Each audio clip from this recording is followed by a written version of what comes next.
joining us in studio this morning, we have Congresswoman Yvette Herrell back with us in town, able to in New Mexico here, able to join us for a visit this morning. First off, thanks for being able to pop by for a little bit and talk to us. Oh, I'm so happy to. And it's, you know what? It's always just fun to pop in and say hi and get caught up on current events. And I think people appreciate kind of hearing what's really going on, the good, the bad, and the ugly. Yeah, it's kind of like the like back in few moons ago, like when Dad come home for work for the day, Right. and everyone sits down, tell us about your day. So it's kind of Hey, like, come on in. I grew up in that era. You sit around the dinner table and Yeah, everybody has to say what they learned in school and yeah. how everybody's day was. Yeah, I think that's what's missing. We just don't have enough personal communication. Hmm. It's all turned into text or to some kind of social media Sure. instead of just the actual dialogue. So I really appreciate this, and even more so when I get to be in person. We're glad to have you, and yes, we live in a world where you got to get your thought out in 120 characters or less. Right, right. So. For last time we had talked to you about a month ago or so, it was you had just this is when we were talking border security stuff. Right. I mean, that's always going on, but it was a little heavier at that time, and you basically invited the vice president out to come see the border and all that, and I think it was maybe a day before, a couple days after that we had talked to you, and that happened. So, Yeah. any updates on that front? Yeah, sadly, we did. We sent an actual written letter to the vice president, and we also sent out a video message to Okay. her, asking her, number one, to come to New Mexico, see the border firsthand for herself, and then in the letter, I actually invited myself to go with her down to Guatemala and Mexico so that she could have bipartisan conversations and that Sure. we could get to the root cause of what was happening. And of course, it's fascinating to me because it doesn't take a rocket scientist to understand, the root cause is let's stop incentivizing people to come to our country illegally and Absolutely. stop giving them all the handouts that we're giving them. But as of today, we have not heard one thing back. No surprise there, but it is sad. And Hmm. really on a serious note that she has been designated the southern border czar, the Sure. border czar. And yet that was 70 something days ago. And she's yet to make any attempt to visit any portion of the southern border. Yeah, and we hear the message that we don't want partisan politics now on these things, Right. and so okay, that's what we're hearing. Well, this is where we need to practice what we preach, and Right. and border security is not a partisan thing. It's an American thing, and we need to solve it as Americans. That's right. It is not a partisan issue. It's really about the American people. It's about national security. It's about ensuring that we know who's coming across our borders. And since we last spoke, I've actually introduced legislation asking for those who are, especially the adult males that are Hmm. being apprehended, that they stay in custody until we can do background checks, extensive background checks. Because right now, the only background check we can do on those crossing our borders illegally are through the FBI, through Americans' process. Sure. Well, that's not to say that they aren't actually, been convicted of a crime in either their country of origin or a transit country. Sure. And it's the double standard. Americans are held to a different standard. We have a sex offender registry. Hmm. Everybody in government can know when you've paid your taxes, if you've paid your taxes. They know everything about you. And yet we're letting these people who choose to break the law come here illegally for for the whys and Sure. hows we don't know. But shouldn't we at least be aware of who's coming into our nation? And we can already point to several cases and points where those have come across illegally and then gone and committed violent crimes or murder against Americans who have been convicted or are under arrest in their home country. So we need to do a better job of understanding who's coming across the border. Absolutely. And I don't know where people seem to have lost that it is reasonable to ask people, where they're coming and do background checks.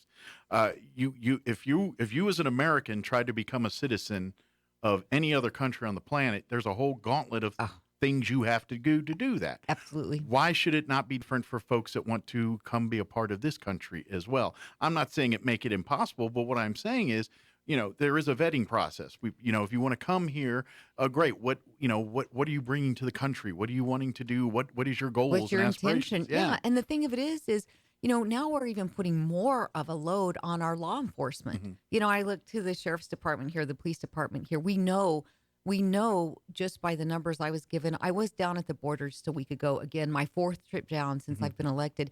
They have seized enough fentanyl at the border, the southern border, to kill 1.4 billion people. I mean, we need to think about that. And I know they've seized over 150,000 pounds of methamphetamines, but look what's getting through. Sure. Look how busy, our law enforcement officers are Hmm. already, coupled with what they do on a daily basis. And now we're releasing this catch and release. We're giving these people a piece of paper that says, come back to court now, between now and the next 8 years.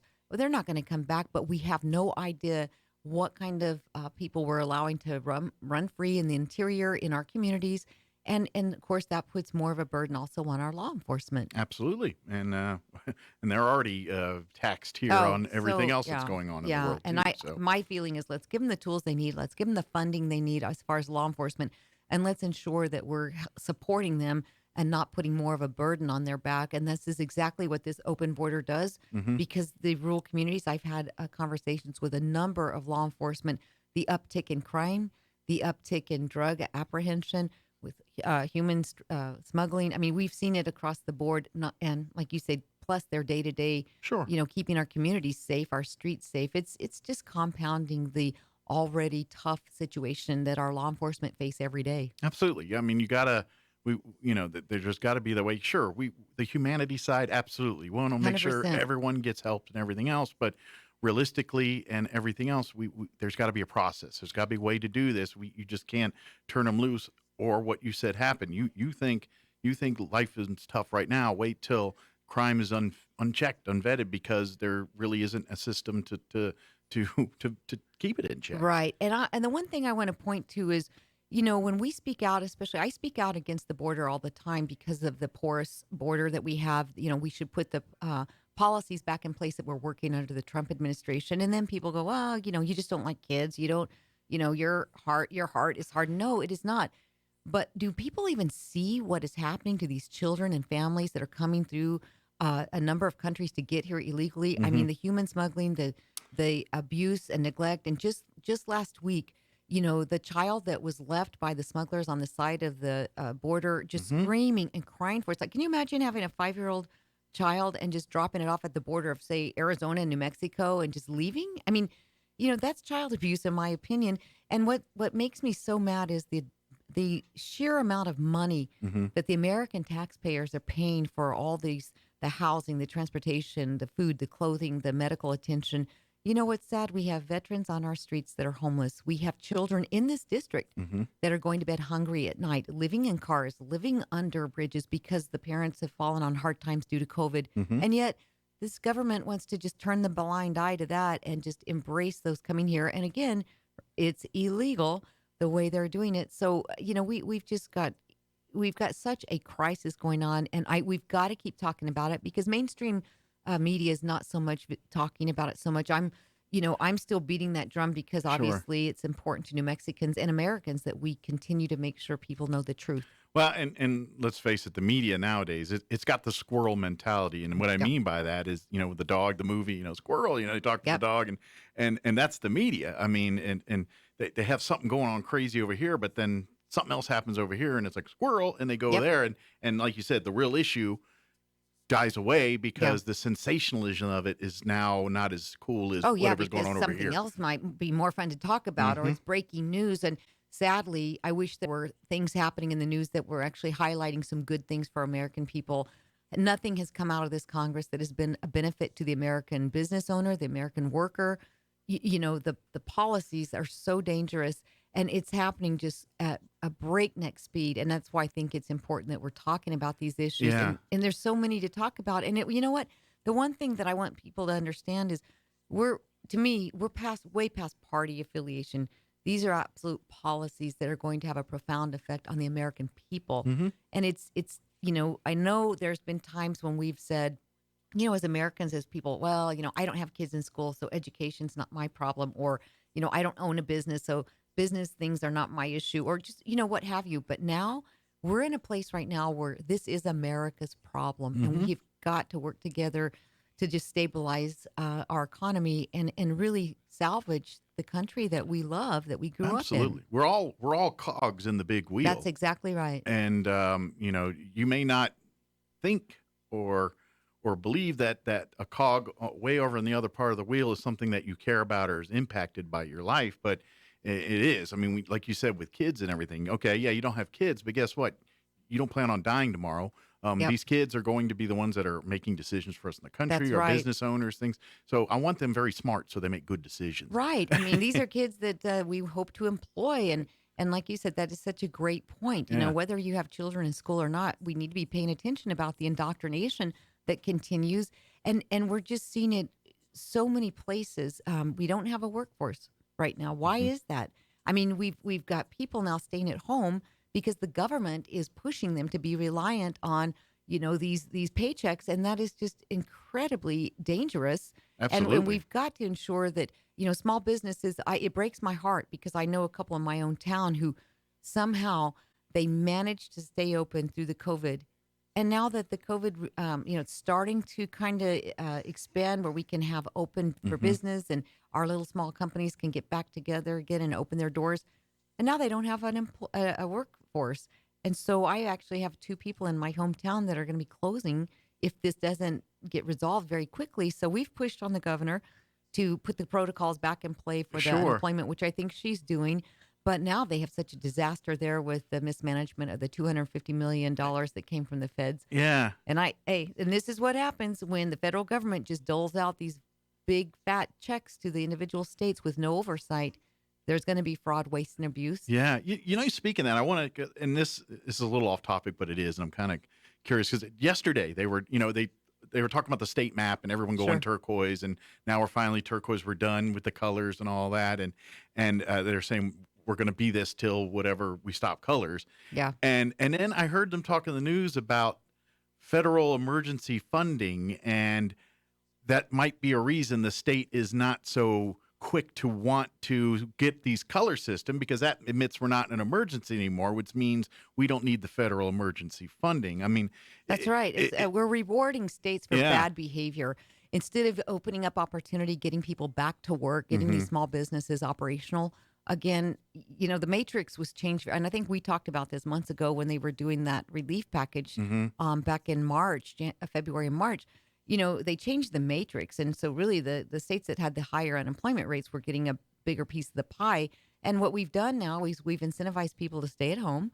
And New Mexico, sadly, has one of the top four unemployment rates in the country. wow, There's no reason for that. I mean, it doesn't matter what town, what kind of industry, they are all looking for help, whether it's restaurants, whether hmm it's ag operations, whether it's manufacturing, truck driving, sales, you name it. we There were. are jobs out there. Yeah, you're absolutely right. We were just talking the other day on the radio here, the city, Hmm. and they're talking about the aquatic and recreation center and how they're going to open the outdoor pool for the summer. But the problem is they can only have the outdoor pool open and the indoor closed, or the One indoor, or the other. because they need so many lifeguards to man the pool at any given time, and I think it's like 14 or 15. They only have like 17 total, so they just don't have the Yeah, staffing to keep them open at the same time, and that's the city. I mean, and take that times 20 times every other business. exactly. Yeah. And that's such a disservice to the communities that want to have the pool open, want to hmm have the theater open, want to have some of these, especially these outdoor opportunities or even indoor, but the putt golfs and all that. But here's what I say. I've had a couple of business owners call me and I've said, look, it is sad what is happening. So if I were you, I take a list of all your employees that won't come back and send those names to the Department of Workforce Solutions and say, hey, Susie Q here's job is waiting for her. If she's on a unemployment list, then you need to tell Yeah. her to come back to work. And I mean, start pushing. And it's sad though that the burden has always been straight on the back of the small business owner, hmm and they are the backbone of the economy. But that's the only thing I can think of. But I just don't get how people are I mean, I get it, hmm hey, this big fat check at Sure. home and or go to work, but at some point in time, there has to be a responsibility for these decisions, hmm and I just can't see that many people willing to have had a relationship in a company or with their peers or with their bosses, and then think somehow that it's okay to not come back. I mean, Sure. I think I'm just hopeful that soon some of our employees from all over the state will start going, you know what, I'd rather be a part of the solution Yeah. than part of this problem, because we're not going to be able to sustain this, remain at home forever. No matter what the federal government thinks, and no Yeah. matter how much they're spending, it's not going to be sustainable. Yeah, and it might be that point where it's at the Congress level where they say, all right, we got to cut the funding We're going off. to We have to. Yeah. 100%. Now, Yeah. all we've done, and they're, and I think what they're trying to do is recover some of these this revenue from Sure. major tax increases. And I had an opportunity to dive into the new budget that the Mhm. administration is bringing forth, but I can tell you top lines, the tax increases, and everything's still an attack on the things that we know and appreciate. For instance, our energy sector. Sure. Not only now is it an attack from the state level with this executive order that went into effect on the 1st of June Mhm. that the governor did for the venting and flaring.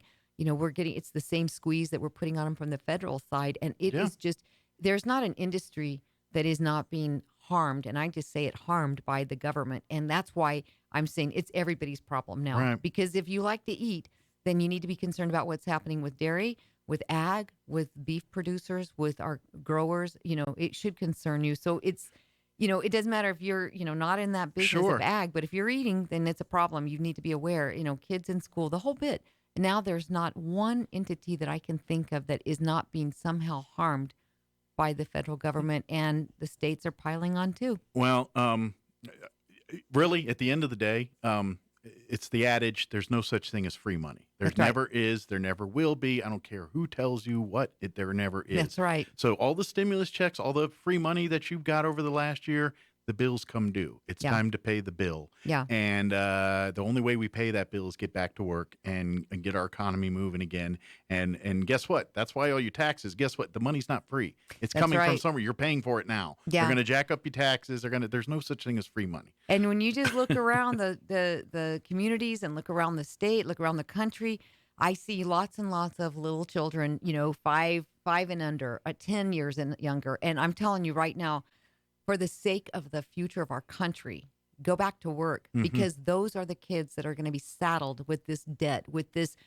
pay to stay at home or take advantage or of the government's Mhm. ability to pay extra money. The kids that aren't even at work age yet, those are the ones that are going to be stuck paying the debt of the decisions that are being made right now. Sure. And so for the sake of our country in the future, let's do our part in getting back to work and saving the nation and saving the ability for our children to have the same opportunities of prosperity and good that we had. It takes all of us, and That's we got to right. get up and work to do that. And the things we enjoy, the freedoms, the things we love, and we want to fight for, they aren't free, and they take work to have them. That's And- exactly and We got right. to get back to our place of work so we can get back to those things again. Yes. So 100%. I do want to touch since we last spoke. A lot's happened in the cybersecurity, Russian Yeah. hacking, pipeline, and all this Yep. going on. I know there's been quite a bit. The pipeline kind of started the first, and then Colonial I think, pipeline, yeah. and I think they ended up paying the ransom, the company, and all that. But I think there's been other attempts and cyber attacks since then. Yeah. In other fields and industries. There too. was, in fact, just earlier in the week, there are 4 big companies that do all the processing for our beef Mhm. production, and one of those big 4 was hacked. I don't know now if they've paid a ransom or not, but what I can tell you is the ranking member, in fact, not the ranking member, the chairman of the oversight committee, Maloney, Congresswoman Maloney, has already now pushed for oversight to bring in these companies so that we can find out why are they getting attacked, what can we be doing, Sure. why aren't there protocols in place. And I think this is just the beginning of a new trend. Yeah. And especially Colonials. Here's what I do want people to understand. Mhm. The security breach with Colonial didn't start this rising gas price. I mean, the prices were already on their way up. Sure. But it did bring to awareness of, okay, How vulnerable we are. vulnerable exactly. Mhm. And I have heard through conversations in DC, there's opportunity, but these hacks are not going to waste their time with, say, hospitals Mhm. or some of these other organizations that don't really have the funds behind them. But the Colonial Pipeline absolutely did, and this meatpacking plant absolutely does.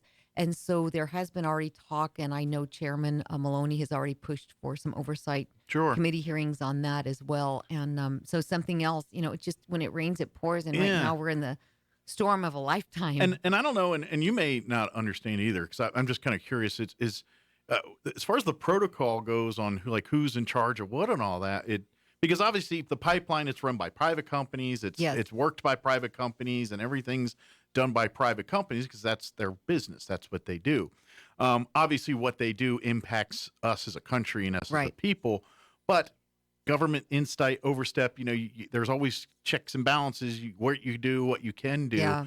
but as far as like security of that type of thing is still the onus on the company there, or does the government get Yeah, involved I there? I think don't that know. I think that it really is because you're right. These are private entities, Yeah. private companies, and it's just like what happens when with it's happened to so many individuals Hmm. where all of a sudden your whole computer system's been hacked and you have to pay or whatever. And I think it's not that the government I don't think should get involved in, Hmm. but I do think that they should bring awareness. So is there? And then this is just very just generic conversation we're Sure. having, Yeah. but Yeah. are there policies that we can do that would be helpful? Or is there a way, and this is an oxymoron, but is there something the feds can do to help? Hmm.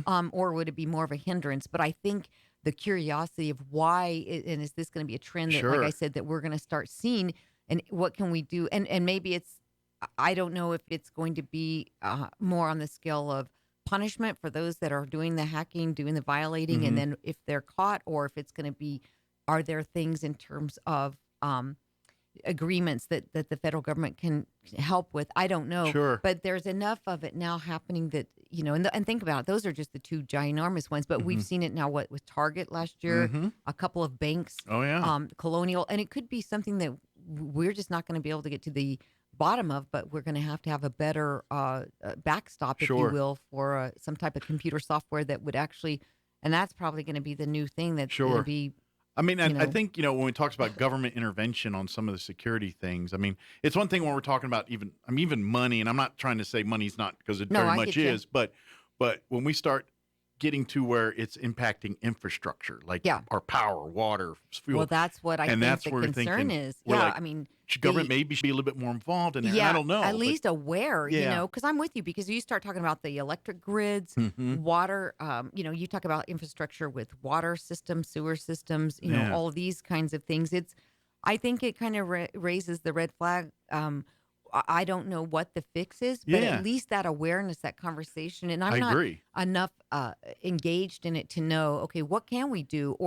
And that's why I think I really believe it will be helpful to have the conversation with some of these big companies that are Hmm. now experience this, because they may come to the table and say it could have been prohibited, or we could have missed this if we would have done A, B, or C, or if the Sure. government did that or this.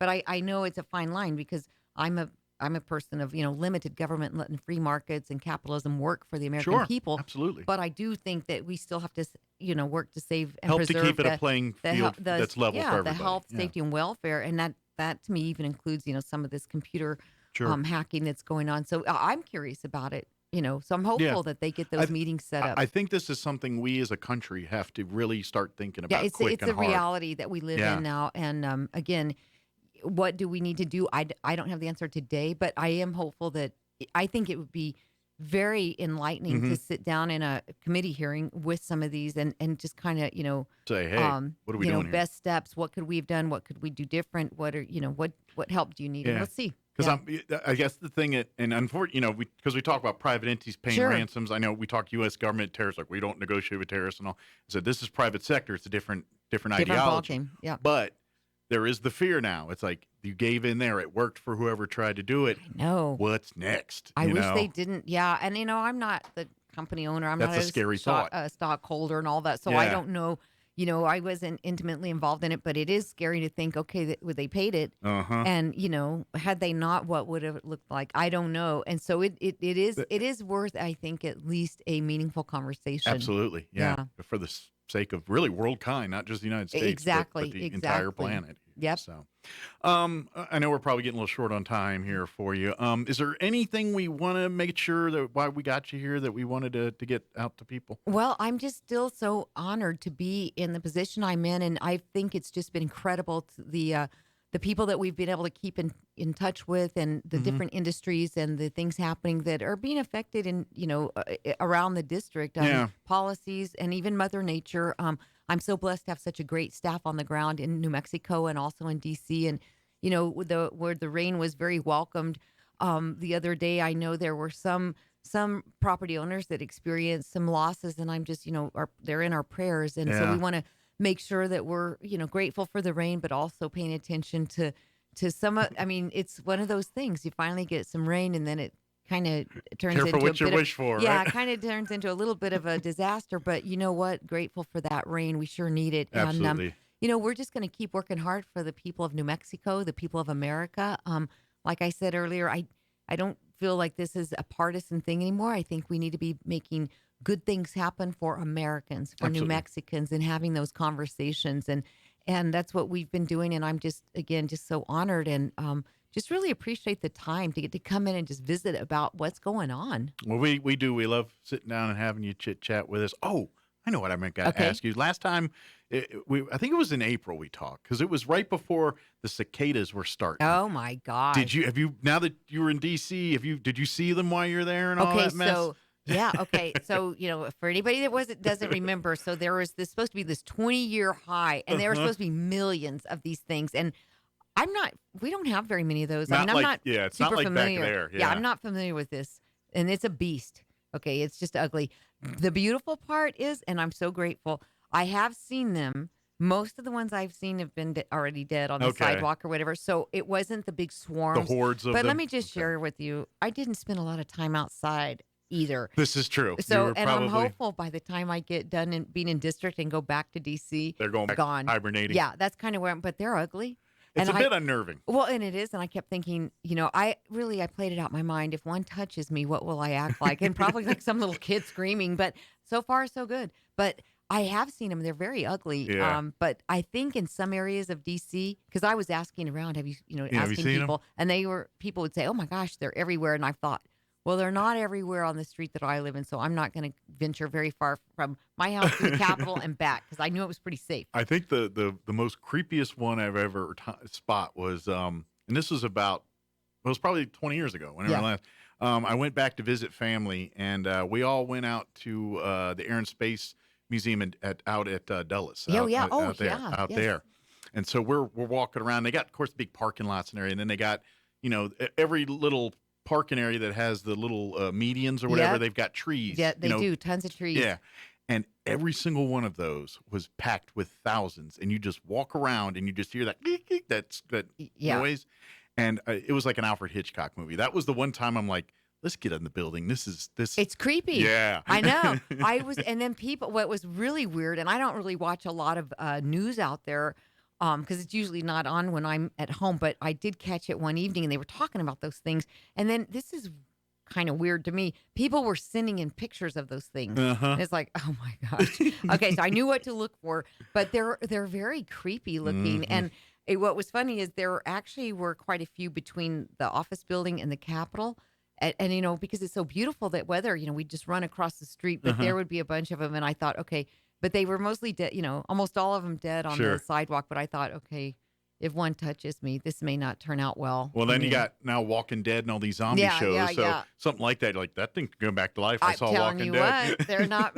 We're just blessed we don't have them out here. It's like a black grasshopper looking No, thing. we got So- our own fair share of weird bugs out Yeah, here. yeah. I mean, but they're pretty gross. But Good. anyway, yes. But I have survived. I Good. have survived, so I'm so Good. thankful. Excellent. Well, good. I'm glad to hear that. And I do appreciate you spending a few minutes here with us. Of course, folks, if you have questions or anything, don't hesitate to contact our office, Yeah. shoot an email, get to the website, all that good stuff. And It's Herrell, HERRELL .house.gov. okay. And that's where you can sign up for our emails. You can sign up. You can send me a request. There's phone numbers there. It talks Okay. about our locations here and in Las Cruces. And then I'm going to tell you, our team has done a remarkable job at the mobile office hours. Brandon, Kim, all of them. They'll be in Carlsbad. They'll be up in Santa Rosa. They'll be everywhere. So we've really, you know what? I can't say it enough. I'm so proud of our team and for just being accessible to the community. And I think Absolutely. people understand that they're just an extension of me. And, I still have my same cell phone number, my same email address. So I didn't change any of that. Well, as a dumb DJ that tries to wrangle your folks and everything from time to time, it's been nice to have you and your staff, easily approachable and Thank available. you. A couple of years prior to that wasn't the case. I hadn't seen Congress people come through since Congressman Pierce. So Yeah. it was nice to So, have you come back. well, we're through. doing it, and I just think, like I said, to me, it's past party. It's about people, and it always has been like that for me. And I just think there's too many things we can really be working on together. And I appreciate getting the insight and the Yeah. input, and it just makes me a better representative of the people, and that's what we ran on. And so I'm grateful and still just so honored to have this position. Well, we don't work too hard. Try to get a day off every now and then. I'll try, but I mean that scheduler of mine, dadgum him, he just keeps me busy. Yeah, maybe we can distract him. Yeah, we'll do that. There you we'll go. do that. Give him an Yeah. apple. There we Give go. one of those apples. We got some apples here There you for go. you. So, thank you, ma'am. Appreciate it. We'll see you next time. Okay. You bet. All Thank right. you. Take care. It is time. Take a quick break. We'll be back. You're listening to Mornings with Mike Winters. Don't go away.